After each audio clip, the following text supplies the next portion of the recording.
reciting the Quran is a ibadah, or an act of worship, which is something like prayer, for example, which requires that you do it in a certain way. Otherwise, it will not be accepted. You can't just simply pray Fajr whenever you want or however you want.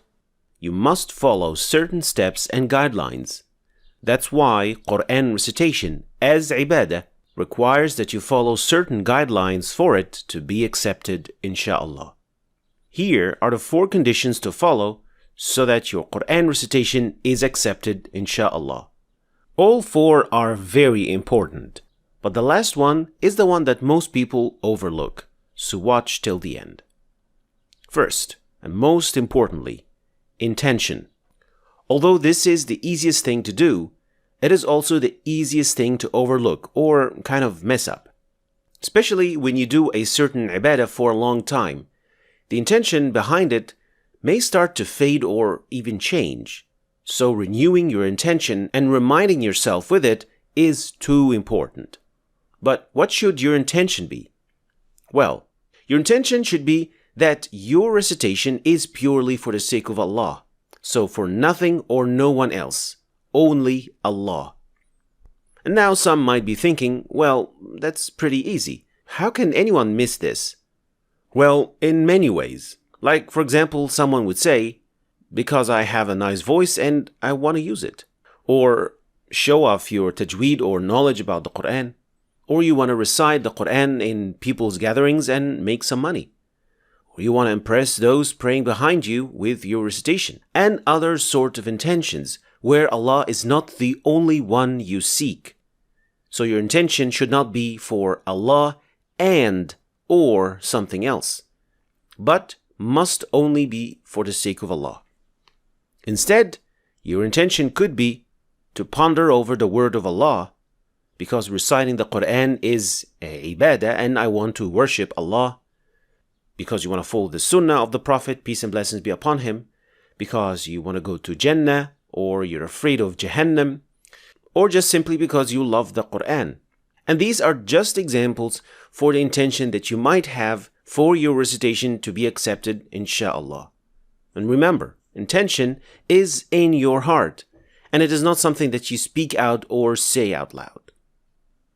Condition number 2, reciting the Quran properly, using the tajweed. What we mean here is the basic tajweed, which means pronouncing every letter properly from its proper makhraj, with correct tashkil, that does not change the meaning of the ayat. Using other tajweed rules like noon sakina, qalqala, and other rules, make your recitation closer to the sunnah of the Prophet, peace be upon him. And remember what Prophet Muhammad, peace and blessings be upon him, said, "The one who's proficient in the recitation of the Quran will be with the honorable and obedient scribes. And he who recites the Quran and finds it difficult to recite, doing his best to recite in the best way possible, will have 2 rewards."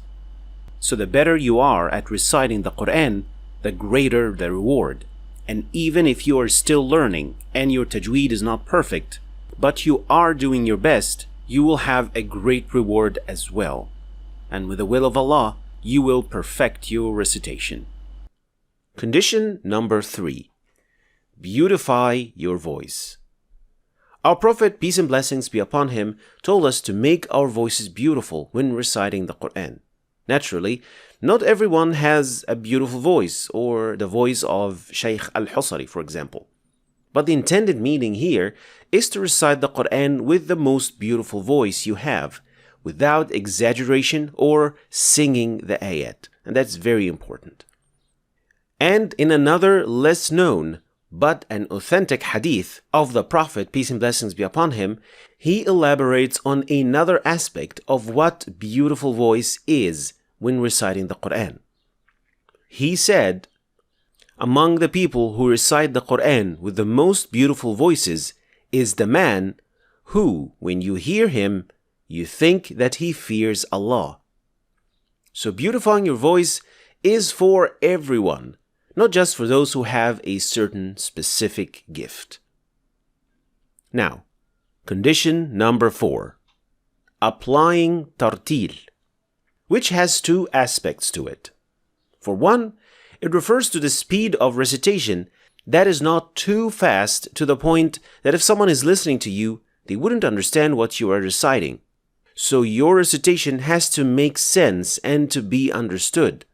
It should not be too fast to the point that you can't make words out from each other. But the other aspect of tartil also implies moving your lips and reciting with a voice that you at least can hear. So reciting the Quran is with a voice that you at least can hear, not just by reading with your eyes. But what if I want to recite without moving my lips, just by looking at the mushaf? Is that allowed? Or do you get rewarded for that? Well, yes, of course. In reciting the Quran, we differentiate between two things: قراءة الترتيل and قراءة التدبر. The first one, قراءة الترتيل, is the one we just talked about, reciting the Quran with a voice. And the second one, قراءة التدبر, is the act of just looking at the mushaf and pondering over its ayat by looking at its words and thinking about them. And that is also something that we are rewarded for, but not the type of recitation that the Prophet, peace and blessings be upon him, meant when he said, "Whoever recites a letter from the Book of Allah, he will be credited with a good deed, and a good deed gets a tenfold reward."